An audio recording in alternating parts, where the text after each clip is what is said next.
जब हम किसी से प्यार करते हैं तो हम अपना तन मन और धन सब कुछ देने को तैयार हो जाते हैं। कभी भी एक प्रेमी अपनी प्रेमिका का दिल नहीं तोड़ना चाहता है, लेकिन जब प्रेमिका की बात हो तो अलग ही व्यवहार होने लगता है। आज की इस शॉर्ट लव स्टोरी में बहुत कुछ देखने को मिलेगा। आखिर एक गर्लफ्रेंड एक आशिक के लिए कितना समर्पित है। महेश और राधिका की शॉर्ट लव स्टोरी की शुरुआत। यह शॉर्ट लव स्टोरी महेश और राधिका की है। दोनों एक दूसरे से वर्षों से प्यार करते थे, लेकिन इजहार नहीं कर पा रहे थे।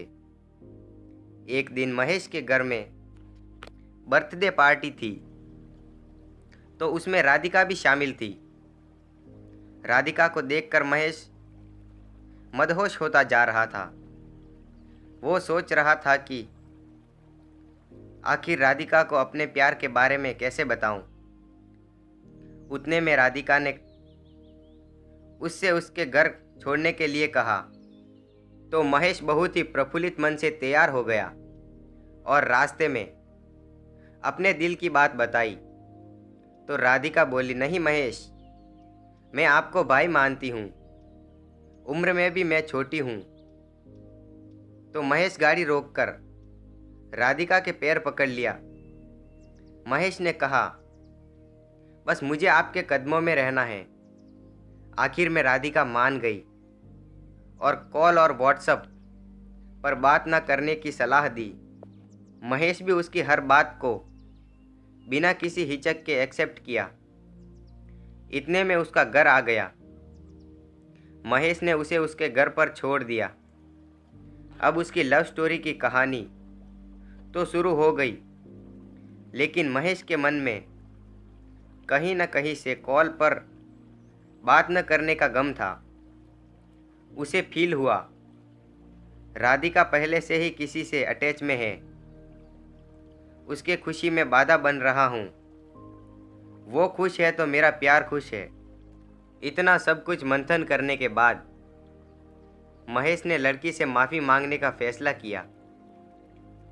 महेश और राधिका की लगभग 2 दिन बाद महेश ने किसी तरह से लड़की से जाकर माफ़ी मांगी। महेश ने बोला, राधिका मुझे माफ़ कर देना, मैं आपसे प्यार नहीं करता। इतना कहते ही राधिका पूरी तरह शॉक्ड रह गई। आखिर प्यार के लिए जो बंदा पैरों पर गिर सकता है, वह अचानक माफ़ी क्यों मांग रहा है। 10 दिन ही बीते थे। राधिका पूरी तरह से बेचैन होने लगी। महेश से मिलना चाहती थी, अपने गलती का माफ़ी मांगना चाहती थी। जैसे तैसे राधा ने महेश से कांटेक्ट किया और अपने प्यार का इजहार किया। साथ में जीने मरने की कसम तक खाई। राधिका का बर्थडे 9 जुलाई को था। बारिश और तूफान पूरी तरह से मजबूर कर रही थी। लोगों का आना जाना मुश्किल था। इसके बावजूद महेश ने बर्थडे सेलिब्रेशन के लिए मार्केट जाकर उसके लिए गिफ्ट लिया। इसी रात में मिलने की प्लानिंग भी थी। महेश ने रात के 1 बजे उससे मिलने गया। उसे गिफ्ट देकर उसके माथे पर टीका लगाया। फिर गले जैसे ही लगाना चाहा तो राधिका महेश के ऊपर भड़क गई। सिर्फ इसीलिए प्यार करते हो। महेश एकदम शून्य हो गया, मानो उसके पैरों तले जमीन खिसक गई हो। वहां से चुपचाप भीगी आंखों में आंसू लिए चला गया। दोनों की बातचीत बंद हो गई और अलग अलग रहने लगे।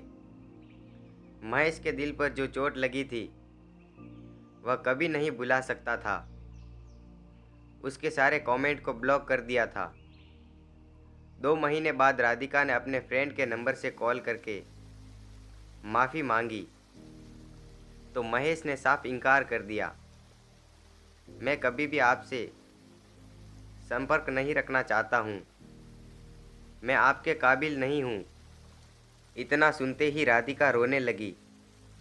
और एक चांस के लिए गिड़गिड़ाने लगी तो महेश भी मान गया। अब दोनों की लव स्टोरी बहुत अच्छे से चल रही थी। दोनों एक दूसरे से मिलने जुलने भी लगे थे। महेश राधिका के हर ज़रूरत को पूरा करता था, यहाँ तक कि उसके कॉलेज की फीस भी भरता था। एक दिन राधिका और महेश लॉन्ग ड्राइव पर थे तो राधिका के नंबर पर काफ़ी कॉल और मैसेज आते रहते, लेकिन महेश के सामने कोई भी कॉल और मैसेज पिकअप नहीं किया। महेश को रास्ते में शक होने लगा, आखिर बात क्या है। जब महेश ने मोबाइल को चेक करने के लिए मांगा तो राधिका ने स्विच ऑफ होने का बहाना बनाया। अब राधिका और भी शक के घेरे में आ गई। महेश गाड़ी रोका और मोबाइल लिया तो देखा 53 मिस कॉल और व्हाट्सएप खोलकर चेक किया तो आई लव यू जैसे मैसेज लगभग 16 लड़कों के थे, जिसमें राधिका का भी रिप्लाई था। महेश ये सब देखकर काफ़ी दुखी हुआ और वहीं रिश्ता तोड़ने का फैसला किया। लड़की को वहीं छोड़कर वह घर चला आया। वो कहते हैं ना, सच्चा प्यार करने वालों को सच्चा प्यार नहीं मिलता है। जैसे कि आपने राधिका और महेश की short love story in Hindi को देखा, आपको कैसा लगा दोस्तों के साथ ज़रूर शेयर करें। और हाँ दोस्तों, अगर आपको ये वीडियो अच्छा लगा है तो वीडियो को लाइक करके चैनल को सब्सक्राइब तो ज़रूर कर ही लेना है आपको। मिलते हैं अगले नेक्स्ट पार्ट में और नेक्स्ट वीडियो के साथ। तब तक के लिए जय हिंद, वंदे मातरम, जय भारत।